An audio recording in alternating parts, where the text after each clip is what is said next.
Madhabi Puri Buch, the embattled chief of the SEBI, resign? Has her exit become inevitable amidst a volley of allegations literally hitting her from all different directions every day? I'm Barkha Dutt, you're with the Mojo story. Our focus today is on the embattled SEBI chief, Madhavi Buch. The Congress, in particular, seems to have it out for her. In its newest allegation, Congress leader Pawan Khera has alleged that Madhavi Puri Buch was receiving rental income from a company that was being investigated by SEBI. This is only one in a series of allegations that has been leveled against Madhavi Puri Buch ever since the Hindenburg report first alleged that there was a conflict of interest because of Madhavi Puri Buch's alleged links with offshore entities of the Adani group. Now, at every stage, Madhavi Puri Buch has denied the allegations, but today there is talk of a parliamentary accounts committee looking at this issue and possibly summoning the SEBI chief for questioning. In the midst of all of this, we have a situation where 500 SEBI staff members have alleged a culture of intimidation at work and have also asked for Madhavi Puri Buch's resignation. To talk about the financial, ethical implications of this case and whether Ms. Buch's resignation has now become inevitable, let me welcome our newsmaker on the program today. Subhash Garg is with us. He's the former finance secretary, has been a senior bureaucrat in the government, and is also the author of a book, We Also Make Policy. Mr. Garg, it's always a pleasure. You've been saying early on that perhaps the resignation is inevitable. But since you said this, she has not resigned and the allegations have only grown. What do you think is the most serious allegation against her so far? Subhashji. See, Barkha, I don't think we need to categorize something as serious or something as non-serious. The litany of allegations which have come ever since Hindenburg came out with that second report targeting her specifically, I think it has all accumulated now into such a vast pool of allegations, indiscretions, unexpected kind of behavior and all, misconduct, if may I call it. So I think all of this adds up to something where her position had become untenable a couple of weeks back when I wrote about it. Increasingly by the day, it's just not sustainable. I think the government as well as she herself are have already got into a quagmire. They just, if the drift continues the way it's continuing, I think it'll do more damage to her and the government than her continuance would be. So I think it's very, very untenable. She has become a lame duck.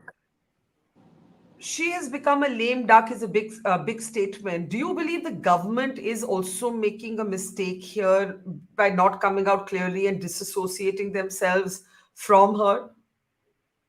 See, the government perhaps cannot disassociate itself from Madhavi Buch, more particularly because she is seen, at least in the case of Adani's, she is seen as doing something what probably the government wants, and therefore the cause is common as far as the government and Madhavi Buch at this moment is concerned, at least in the case of Adani. What makes the government's position a little awkward to my mind is, in their own judgment, is whatever is coming out with respect to Madhavi's conduct, disclosures, rentals, incomes, this and that, which I suspect the government was not aware of. I've said this earlier, 2 years I had watched her as the Secretary Economic Affairs and also the member of the board of the SEBI.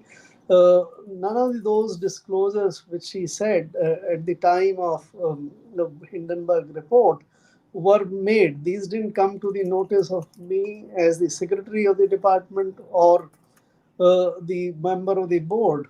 So what kind of disclosures were made? And so this is what I think the government's position. The government might be feeling uncomfortable what is tumbling out every day, assuming, which is Hmm. my serious belief, that the government perhaps didn't know about these kind of things.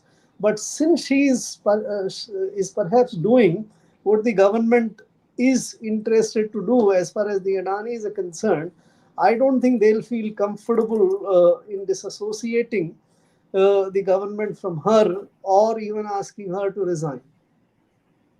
So this is very interesting. Let's take the last point first. You say her disclosures did not come to you. Now this is very, very important because if we look at the how this controversy started, let me just fix this first. This controversy started with the Hindenburg report. The Hindenburg report Right. alleging links between her and offshore entities of the Adani group. Since then, many different allegations have come. The allegations include the Congress alleging that she has received ESOPs and money from ICICI after she joined SEBI, that she held two jobs in financial services. That and the latest is that she has been receiving rental income from a company that she was probing. Now, at every stage, she has actually said that disclosures were made.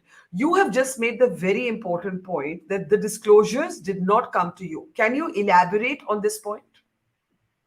See, what Hindenburg brought out in that second report were a couple of very serious kind of allegations. Number one, there was an allegation that she and her husband had investment relationship with one of the offshore entity, which incidentally was also supposed to be investigated as part of the Hindenburg's allegation against Adani.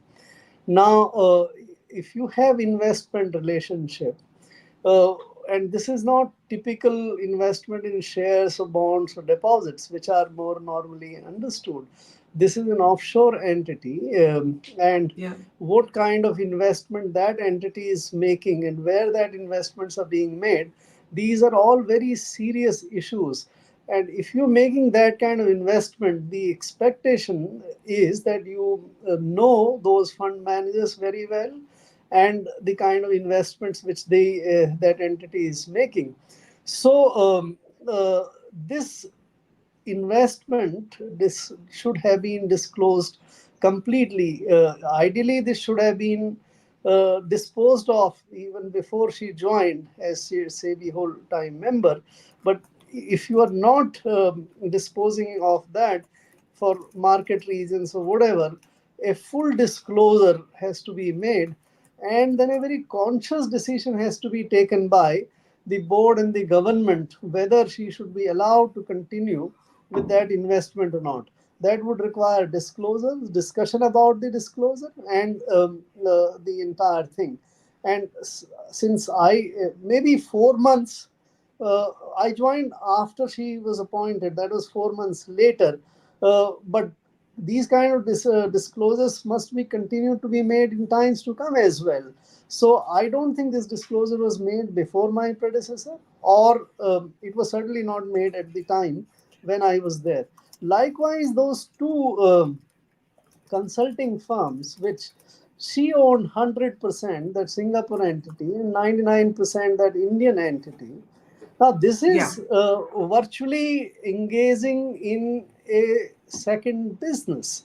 If you are owner, even if you don't do the day-to-day consulting or other work, as an owner you are directing. The owner gets all the benefits and the profits of that consulting. So you cannot in any way disassociate yourself, even if you say that we made it dormant. Now, fact of the matter was that that was not dormant, because the registrar of companies papers disclosed that this was receiving incomes. So all of these kind of decisions, that read kind of disclosure was not very serious in my judgment, though. As a professional, you have to also disassociate yourself with that policy making. But the two allegations relating to the consulting firm and that investment decisions, I don't think the government of the day or the SEBI board, if these disclosures were made fully, would have allowed these to continue. So I think that is where it all began. Uh, Yeah. Can you still hear me, Mr. Garg? yeah, I can hear you very well. Okay, so you are making the all important point that the disclosures, at least when you joined 4 months after she had, it was 4 months later, but you don't think that the disclosures were available with your predecessor, and certainly not in continuation with you. If I were to ask you what is the most serious allegation against her, and again I will recap them. It started with Hindenburg saying that she had these links to Adani offshore entities, and Adani was being investigated by the SEBI. Her investments were not necessarily revealed to the Supreme Court, which seems quite egregious when all of this was brought before the Supreme Court. But it has moved on to all kinds of other allegations, right? The Singapore consultancy, her possibly holding two jobs, while at ICICI, the allegation that she's continued to receive income from ICICI, though ICICI has denied that. Now, a Walkhart-linked company that the Congress alleges she has received rental income from. SEBI's own staff is up in arms against her. If you look at all of these allegations, which to you is the most serious?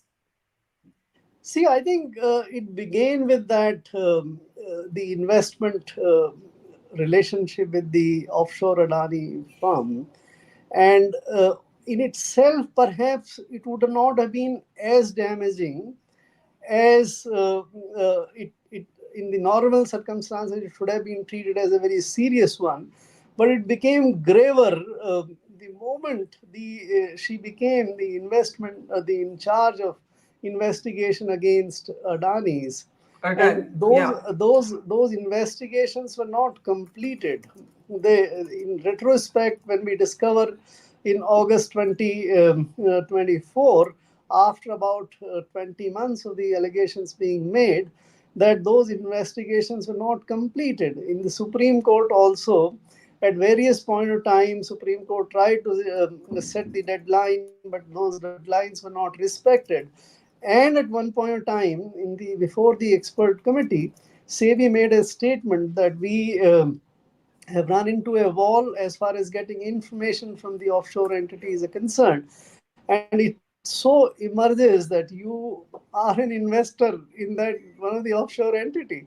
Now, if you have Yeah. that kind of confidence in making investment in an offshore entity and you take a plea that you are not able to get information, this sounds absolutely indefensible. So I think that is the serious incident, in my judgment, more serious as far as its implications about SEBI's primary role of investigating the market sort of distortions and insider trading and those things are concerned. But to my mind, the consulting assignments, these two of them, were perhaps the most damaging. You couldn't have continued with the two businesses. And later on, what is coming up now, it in fact adds to the gravity of that. Every one of them, like Vokard allegation, if it is true Yeah. that she had rented out without disclosures, with disclosure, or is this rent appropriate enough?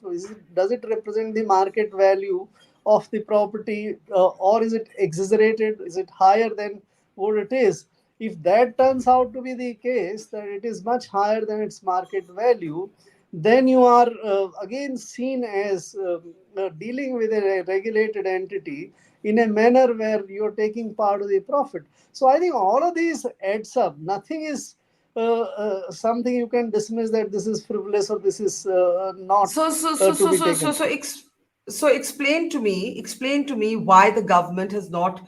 You are saying that the reason that the government has not disassociated themselves from her is because Adani has been an instrument by the opposition to attack the government, and Adani has been an instrument by the opposition to attack Madhabi Puri Buch.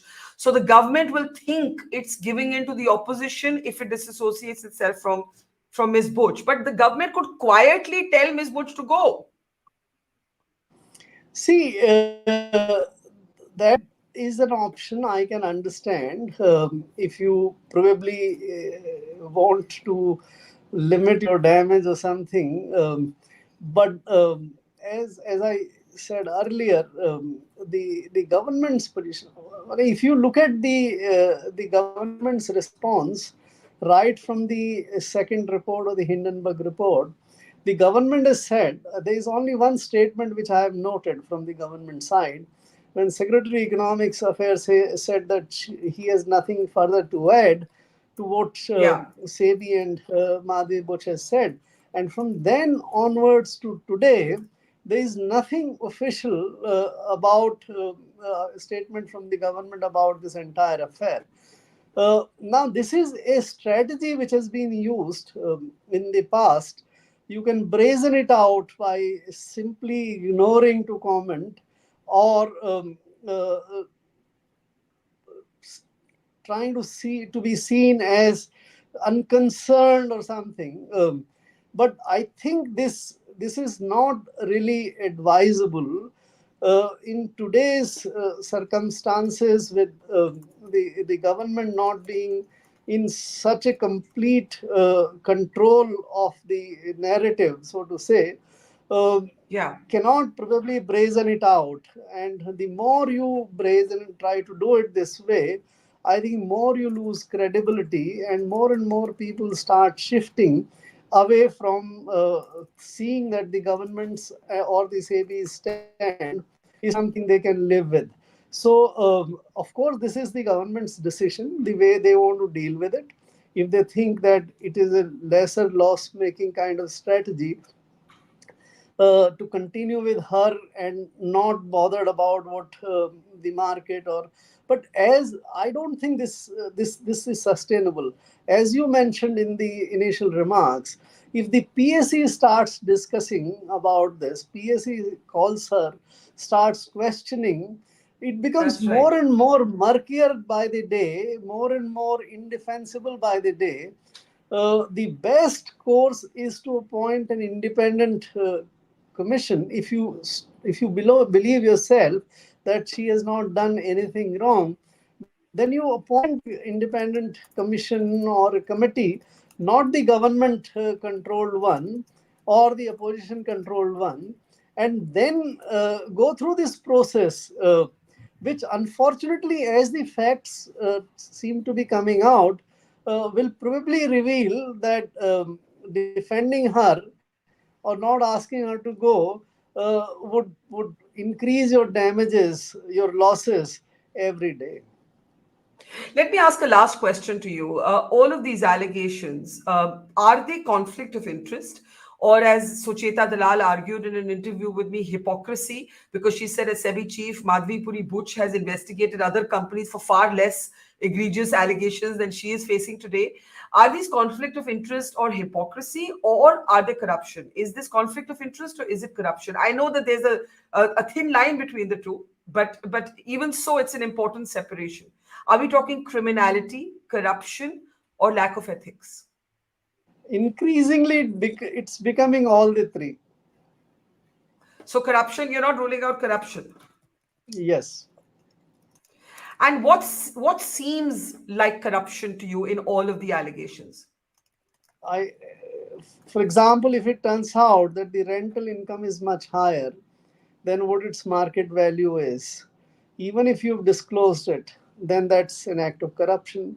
It's a regulated entity. You have passed orders. You or your subordinates have part. Even if you have recused, um, if that is higher, the receipt of consulting incomes uh, is is certainly not defensible. It's grave misconduct.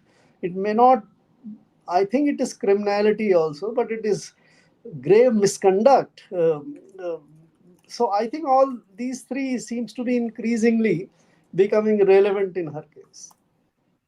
Is it your instinct that she'll resign before the PSC actually calls her? Because today there is news that the PSC is planning to call her. I thought she would resign. She would resign, or she would have resigned Much about two earlier. 2 weeks back. So if it becomes increasingly unsustainable, I don't think she would be having peaceful nights. It's a very difficult situation to be in. Earlier, she tried to sort of put out a statement that there is character assassination, etc. In the latest series of allegations, you've not found her making any Say response. much. Now, if you are not responding, then you are probably mulling over something, how to deal with it. And Yeah, if you are embattled in a situation where you would be sort of answering to hundreds of agencies, then that yeah. life is not worth living. So I think maybe she would be I, mulling it over. I have one last question, and it comes from our audience. A pertinent to ask, that's the name of the audience member. Among the explosive conflict of interest allegations, why has SEBI's board not even hinted at an internal investigation? They've been very muted. The silence around this matter is deafening. So I think this is an important question because while Miss Butch may not resign, there is the question of SEBI's own board and SEBI's own board holding her to account. And if they're doing it on the quiet, the public hasn't heard about it yet. Miss Butch is not the only one who runs SEBI. There's an entire board there. What do you say about their conduct and their response thus far? See, the board has three constituents. One is the government representative, the Secretary Economic Affairs and the Secretary Corporate Affairs. Uh, Yeah, in situations like today, it appears that they have decided to go completely by the government's line of approach on this issue, and they are not exercising their independent responsibility as they are normally supposed. So they have become literally neutralized in my judgment. The second segment comes from the internal sort of officials of the SEBI. So a yeah. couple of executive directors are the members of the board. That is the second segment. They are normally by their internal discipline and all not likely to act um, in a manner unless there is somebody audacious enough. We have had one gentleman earlier in the SEBI who had complained against the chairperson of that time and had taken that battle. So there are very few such internal candidates or internal board members. And the last one is, I think there are only two at this moment, or one, who are independent from outside. There is, by the way, one RBI guy also, who I would put in the same bracket as the government two representatives. So the third one, which is who represents the outside, who is neither the internal SEBI candidate or from the government. I think that gentleman was expected to be more vocal, but for whatever reasons, either he's in a hopeless minority or whatever, he has also decided to remain quiet. So, But Mr. Mr. Garg, this is the market watchdog of India, right? If yes, the market watchdog's chief is under a cloud and the board is neutralized, she's a lame duck and the board is neutralized, what does that say about the integrity of the markets right now? see, the market unfortunately seems to be running on Yeah. steroids and other factors than what you would expect from the integrity of the markets, or very I think those are the very different factors. This is unfortunate. We may have very unfortunate consequences of the way the markets are running.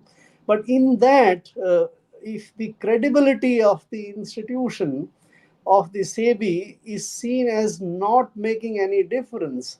So, if you associate to the larger whatever is happening in the small IPOs, small companies IPOs, the IPO market, and I think this is a difficult time in terms of well-regulated market institution, uh, and this, I think, in times to come, we'll perhaps regret that we saw such times as well. Yeah, a great situation. Thank you for being so plain spoken as ever. Subhash Garg, always a pleasure. I think I agree with you that even if she didn't resign 2 weeks ago, my gut is that this is not a tenable situation anymore. I just don't see how it can carry on. But well, stranger things have happened. Let's see what happens. Thank you, Subhashji. Thank you and take Thank care. you very much. All the best. Bye bye. Thank you, sir. Thank you, sir. Bye bye. It's great to see you here. Thank you for watching our work. If you haven't subscribed yet, don't forget to click the bell icon and subscribe to Mojo Story and support independent, robust journalism.